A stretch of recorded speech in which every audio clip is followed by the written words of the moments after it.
Today we'll start with fermentation.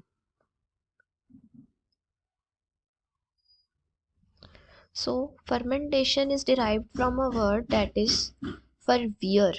इसका मतलब होता है बॉइलिंग और बॉइलिंग अपीयरेंस एक्सट्रैक्ट में तब आती है जब हम किसी बीकर में यीस्ट को ग्रो करते हैं और यीस्ट जब शुगर को कन्वर्ट कर देता है कार्बन डाइऑक्साइड एंड इथेनॉल में, so due to this carbon dioxide boil like appearance is form, तो इसलिए इस प्रोसेस का नेम रख दिया गया फर्मेंटेशन। बायोकेमिकल एस्पेक्ट में इसका मतलब ये होता है कि हम ऑर्गेनिक कंपाउंड्स का कैटाबॉलिज्म करके उससे एनर्जी जनरेट करें। फर्मेंटेशन का बायोकेमिकल सेंस में एनर्जी जनरेशन प्रोसेस की टर्म्स में इसको इलेक्ट्रॉन डोनर और इलेक्ट्रॉन एक्सेप्टर इन कंपाउंड्स के रिस्पेक्ट में देखा जाता है। इंडस्ट्रियल माइक्रोबायोलॉजिस्ट जो हैं उन्होंने फर्मेंटेशन की डेफिनेशन को डिफाइन करके बोला है कि माइक्रो ऑर्गेनिजम्स का जब हम मास कल्चर माइक्रोब्स का जब हम मास कल्चर डेवलप करें और उससे हम कुछ प्रोडक्ट प्रोड्यूस करवाएं, इस टेक्निक को उन्होंने फर्मेंटेशन बोल दिया।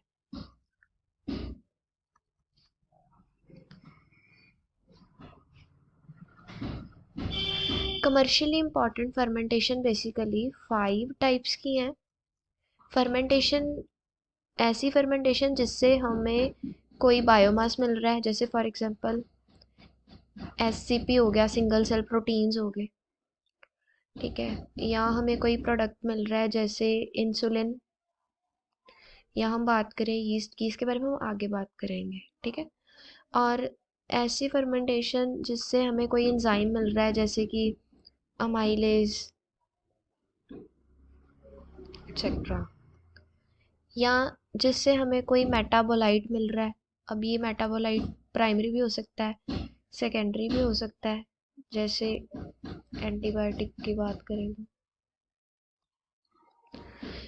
या जो कोई रिकॉम्बिनेंट प्रोडक्ट्स बना रहे हैं, जैसे ये इंसुलिन का भी इसमें एग्जांपल इंक्लूड हो जाएगा, रिकॉम्बिनेंट डीएनए से बन रहा है ना ये। स्टेरॉयडल हार्मोन्स हो गए, या ऐसा फर्मेंटेशन प्रोसेस जिसमें किसी कंपाउंड को मॉडिफाई करके और फर्मेंटेशन में उसको ऐड किया जिससे कि कोई एक कंपाउंड ट्रांसफॉर्म हो जाए, जैसे ए कंपाउंड से बी कंपाउंड बन जाए ड्यू टू फर्मेंटेशन। सो अब हम इन सबको डिटेल में स्टडी करेंगे। So let's move to the another slide. So first of all हम बात करेंगे माइक्रोबियल बायोमास की। माइक्रोबियल बायोमास का मतलब है कि हमने इसमें भी दो मेन प्रोसेसेस हो जाते हैं, जैसे कि यीस्ट का प्रोडक्शन कर लिया बेकरी इंडस्ट्री, जैसे आपको पता ही है बेकरी इंडस्ट्री में जो हमारी ब्रेड ब्रेड के जो प्रोडक्ट्स होते हैं, केक एक्सेट्रा, इनको बनाने के लिए वी नीड यीस्ट। सो उस यीस्ट को भी तो कहीं से प्रोड्यूस करना पड़ेगा ना, तो उस यीस्ट के प्रोडक्शन के लिए भी हम फर्मेंटेशन यूज़ करते हैं। एंड सेकेंड हो जाएगा सिंगल सेल प्रोटीन्स, जो proteins human as a food और या एनिमल्स के लिए एज अ फूड यूज़ किए जाएंगे, उन सेल्स को भी तो ग्रो करवाना पड़ेगा, तो उन सेल की ग्रोथ भी हम बाय फर्मेंटेशन करवा सकते हैं। So let's move to the another slide. So it is about microbial enzymes. Micro organisms के इंजाइम्स को हम कैसे प्रोड्यूस करवा सकते हैं with the help of fermentation. In enzymes की बहुत ज़्यादा इम्पॉर्टेंस है, इसलिए हम फर्मेंटेशन टेक्निक से इनको लार्ज स्केल पे प्रोड्यूस कर सकते हैं। और इसका सबसे ज़्यादा बेनिफिट ये है कि माइक्रोबियल सिस्टम की प्रोडक्टिविटी ज़्यादा होती है एज़ कंपेयर टू एनिमल और प्लांट सिस्टम। जैसे हमें किसी प्रोटीन की रिक्वायरमेंट है तो हम प्लांट से उस प्रोटीन को प्रोड्यूस करवा सकते हैं या एनिमल्स से या माइक्रोब्स से। सो इन तीनों सिस्टम्स में से सबसे ज़्यादा प्रोडक्टिविटी जो होती है it is for microbial system. उसके बाद जब रिकॉम्बिनेंट डीएनए टेक्नोलॉजी डेवलप हुई है तो इसने तो एनिमल ओरिजिन के जो प्रोटीन्स हैं उनकी प्रोडक्शन भी माइक्रोबियल सिस्टम्स में करवा दी है। जैसे फॉर एग्जांपल इंसुलिन जो था वो एनिमल ओरिजिन का प्रोटीन था, बट इसका प्रोडक्शन हम माइक्रो ऑर्गेनिजम्स ट्रांसफॉर्म जो ई कोलाई है उसकी हेल्प से हम करवा रहे हैं।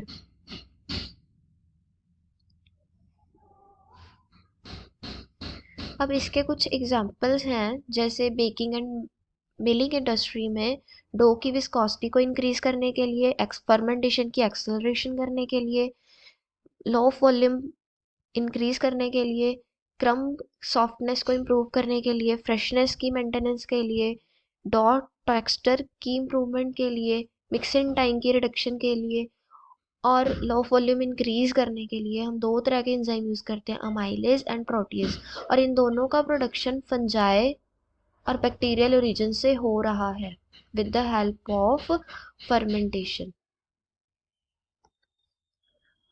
इसके अलावा अगर हम डेयरी इंडस्ट्री की बात करें, प्रोटीन हाइड्रोसाइलेट्स का मैन्युफैक्चर हो गया, इवेपोरेटेड मिल्क की स्टेबलाइजेशन होगी, होल मिल्क कंसंट्रेशन की प्रोडक्शन हो गई, ice creams, frozen desserts, curdling milk हो गया। तो इसके लिए प्रोटीएज, लैक्टेज, इन एंजाइम्स की ज़रूरत होती है, तो ये फंजाई, यीस्ट, बैक्टीरियल सोर्सेज से हम प्रोवाइड कर लेते हैं with the help of fermentation. So अब बात करते हैं माइक्रोबियल मेटाबोलाइट्स की। सो हमें पता है कि जो अगर हम बैक्टीरियल ग्रोथ कर्व की बात करें, time and population, so initially जो ग्रोथ रहती है इनकी बहुत कम रहती है, बट अचानक से फिर लॉग फेज आ जाता है और उसके बाद स्टेबलाइजेशन हो जाती है, फिर डेथ फेज आ जाता है। ठीक है, तो ये रहता है हमारा लैग फेज, जब माइक्रो ऑर्गेनिजम्स अपने आप को उस इन्वायरमेंट में ढाल रहा होता है, और ये फिर हमारा आता है लोग फेज, एक्सपोनेंशियल फेज, जहाँ माइक्रोब की ग्रोथ अचानक से बढ़ती है। ये आता है हमारा स्टेबलाइजेशन फेज, जब growth of new cells equal to growth of dead cells के इक्वल हो जाता है। और यहाँ ये जो हमारा डेथ फेज आता है इसमें डेड सेल्स की कॉन्सेंट्रेशन ज़्यादा होती है और न्यू सेल्स हमारे कम होते हैं। सो जो लोग फेज आता है उसमें बहुत सारे ऐसे एनाबोलाइट्स एंड कैटाबोलाइट्स प्रोड्यूस होते हैं जो कि ऑर्गेनिज्म जो ग्रो हो रहा है उसके लिए ज़रूरी होते हैं, जैसे कि for example amino acids, nucleotides, proteins, nucleic acids, या फिर हम कुछ एंजाइम्स की बात करें। तो ये जो प्रोडक्ट्स होते हैं ये इनको हम बोलते हैं प्राइमरी प्रोडक्ट्स, जो हमारे लॉग फेज में प्रोड्यूस होते हैं उनको हम बोलते हैं प्राइमरी प्रोडक्ट्स, और इस फेज का नाम हमारा होता है ट्रोफोफेज। सो ये बहुत सारे ऐसे प्रोडक्ट्स हैं जो कि इकोनॉमिक इम्पॉर्टेंस के हैं, ह्यूमंस के लिए इनकी बहुत वैल्यू है।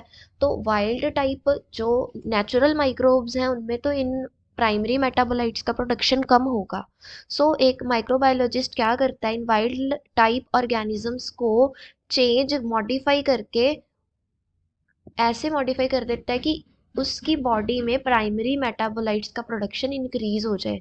ये कैसे किया जाता है, रिकॉम्बिनेंट डीएनए टेक्नोलॉजी हम इस्तेमाल करके ये हमारा जो मोटिव है उसको हम अचीव करते हैं। इसके अलावा जो हमारा स्टेशनरी फेज आता है या डी एक्सलरेशन फेज आता है, जिसमें हमारे माइक्रोब्स डेड होने स्टार्ट हो जाते हैं, जिसको हम डेड फेज बोलते हैं। तो इस केस में कुछ और कंपाउंड्स प्रोड्यूस होते हैं जिसको हम सेकेंडरी कंपाउंड्स बोलते हैं, और इनका फेज का नेम होता है आइडियो फेज। और इन सेकेंडरी मेटाबोलाइट्स में एंटी माइक्रोबियल एक्टिविटी हो सकती है, इंजाइम इनहिबिटर्स हो सकते हैं, ये ग्रोथ प्रमोटर्स हो सकते हैं। तो इनकी भी बहुत फार्माकोलॉजिकल प्रॉपर्टीज होती हैं। तो अब इनके अगर हमने सेकेंडरी मेटाबोलाइट्स जो फर्मेंटेशन के थ्रू प्रोड्यूस करवाए हैं तो उनकी एग्जांपल में आ गया फर्स्ट ऑफ ऑल इथेनॉल, ये एक एक्टिव इंग्रेडिएंट होता है अल्कोहलिक बेवरेजेस में। इसके अलावा इसको पेट्रोलियम से ब्लेंड करके मोटर कार फ्यूल की तरह भी इसको यूज़ किया जाता है। इसके अलावा organic acids, glutamic acid, flavour enhancer होता है ये। लाइसिन फूड सप्लीमेंट होता है क्योंकि एक अमाइनो एसिड है, फिनाइल एलानिन हो गया आर्टिफिशियल स्वीटनर बनाने के लिए। ऐसे ही विटामिन हमारे फूड सप्लीमेंट के तौर पे यूज़ किए जाते हैं। अगर हम बात करें सेकेंडरी मेटाबोलाइट जो डेथ फेज में बनते हैं, उसमें हमारा आ जाते हैं एंटीबायोटिक्स आ जाती हैं, जैसे पेनिसिलिन हो गया, स्ट्रेप्टोमाइसिन। एंटी कैंसर एजेंट्स में हमारे आ जाते हैं मिटोमाइसिन हो गया, इम्यूनो सुप्रेसेंट में आ गया साइक्लोस्पोरिन है। सो इसी तरह हम बहुत सारे सेकेंडरी एंड प्राइमरी मेटाबोलाइट्स हम प्रोड्यूस करवाते हैं with the help of fermentation. अब हम बात करेंगे रिकॉम्बिनेंट प्रोडक्ट्स की। तो जो हायर ऑर्गेनिजम्स के जीन्स हैं उनको माइक्रोबियल सेल्स में इंट्रोड्यूस करके हम बहुत सारे फॉरेन प्रोटीन्स प्रोड्यूस करवाते हैं। इन प्रोटीन्स को हम हेट्रोलोगस बोलते हैं, और ये इसका मतलब होता है कि किसी और ऑर्गेनिज्म का प्रोटीन हम किसी माइक्रोब में प्रोड्यूस करवा रहे हैं। जैसे कि इशर्चिया कोलाई हो गया, सैक्रोमाइसिस सेरेविसी हो गया, फिलामेंटस फंजाई, इनको हमने आरडीएनए टेक्नोलॉजी की हेल्प से मॉडिफाई किया है, जीन जेनेटिक इंजीनियरिंग करके हम न्यू प्रोडक्ट्स इनसे प्रोड्यूस करवा रहे हैं। जैसे एग्जांपल के तौर पे इंसुलिन हो गया, ह्यूमन सीरम एल्ब्यूमिन हो गया, इसी तरह ढेरों ही एग्जांपल्स हैं। और ये जो इन कंपाउंड्स का डिज़ाइन, इन माइक्रोब्स का डिज़ाइन डिपेंड करता है बहुत सारे फैक्टर्स पे, कि जैसे वो कितना प्रोडक्ट सिक्रीट कर रहा है, डिग्रेडेशन प्रोडक्ट की कैसे मिनिमाइज करनी है, कैसे फर्मेंटेशन को कंट्रोल करना है, और कैसे हमने प्रोडक्शन करवानी है कि फॉरेन जीन हमारा मैक्सिमम प्रोड्यूस हो। इसके अलावा आ जाता है ट्रांसफॉर्मेशन प्रोसेस में माइक्रोबियल सेल्स जो होते हैं वो सारे हमारे स्ट्रक्चरली रिलेटेड होते हैं। कुछ कंपाउंड्स फाइनेंशियली बहुत ज़्यादा वैल्यूएबल होते हैं, क्योंकि जो माइक्रोब्स होते हैं वो कायरल कैटलिस्ट की तरह काम करते हैं, और ये बेसिकली एक कंपाउंड को दूसरे कंपाउंड में ट्रांसफॉर्म कर सकते हैं। और ये बहुत सिंपल रहता है कि जैसे फॉर एग्जांपल एक एल्डिहाइड ग्रुप है, उसको मैंने चेंज करना है अल्कोहल ग्रुप में, तो इस प्रोसेस को हम बोलेंगे ट्रांसफॉर्मेशन। तो इसके लिए हमें कैटालिस्ट की रिक्वायरमेंट होती है। तो जो माइक्रोब्स होते हैं वो नेचुरल कायरल कैटालिस्ट की तरह यूज़ किए जा सकते हैं। सो उन माइक्रोब्स को प्रोड्यूस करवाना होगा, है ना। सो और इस इनके लिए हमें, अगर हम केमिकली मॉडिफाई करवाते हैं तो इसके लिए हमें बहुत सारे हैवी मेटल कैटलिस्ट की ज़रूरत होती है। बट अगर हम माइक्रोब्स की हेल्प से कराएं तो ये हमारा बहुत ही नेचुरल तरीके से हो जाता है, जैसे कि एसिटिक एसिड का प्रोडक्शन हम करवाते हैं एक बैक्टीरिया की हेल्प से। और इसके अलावा हम ड्रग मेटाबोलाइट्स का भी प्रोडक्शन करवा सकते हैं स्मॉल स्केल फर्मेंटेशन करके। जैसे अभी मुझे पता है कि लेट इट बी कि कोई एक ड्रग डेवलप हुआ है। अब उस ड्रग को किसी ह्यूमंस में कोई प्रॉब्लम है, उसको सॉल्व करने के लिए ह्यूमंस को खिलाया जाता है। तो अब वो ड्रग, उस ड्रग से लड़ने के लिए उस ड्रग का कैसे ह्यूमन बॉडी में असर होता है वो हम देख सकते हैं कि किस टाइप के मेटाबोलाइट्स बॉडी में बनते हैं। तो अब ये मेटाबोलाइट्स हम कहाँ से उन ह्यूमंस के एक्सक्रीटा में से, उनके टिश्यूज में से हम ये मेटाबोलाइट्स देख के हम पता लगा सकते हैं कि ये ड्रग जो है वो ह्यूमन के ऊपर फ़ायदेमंद इफ़ेक्ट देगी या बुरा इफ़ेक्ट देगी। तो अब ये जो हम टिश्यूज़ वगैरह से इन मेटाबोलाइट्स को आइसोलेट करते हैं तो उनका अमाउंट बहुत कम होता है। तो उस अमाउंट को बढ़ाने के लिए भी हम फर्मेंटेशन का इस्तेमाल कर सकते हैं, ताकि हम प्रॉपरली अपनी रिसर्च वर्क परस्यू कर सकें और हमारा एक्यूरेट रिजल्ट हो, कि हम एक्यूरेट डिसीजन पे पहुँचे कि वाकई जो हमारी ड्रग है वो बेनिफिशियल है ह्यूमन के लिए, या उसके लिए फ़ायदेमंद नहीं है या हार्मफुल है। सो इसके साथ ही अभी हम वीडियो को एंड करते हैं। तो अगर इसका पीडीएफ इस पीपीटी का आपको चाहिए तो नीचे डिस्क्रिप्शन में लिंक दिया हुआ है, you can download it from there. Okay, thank you, have a good day.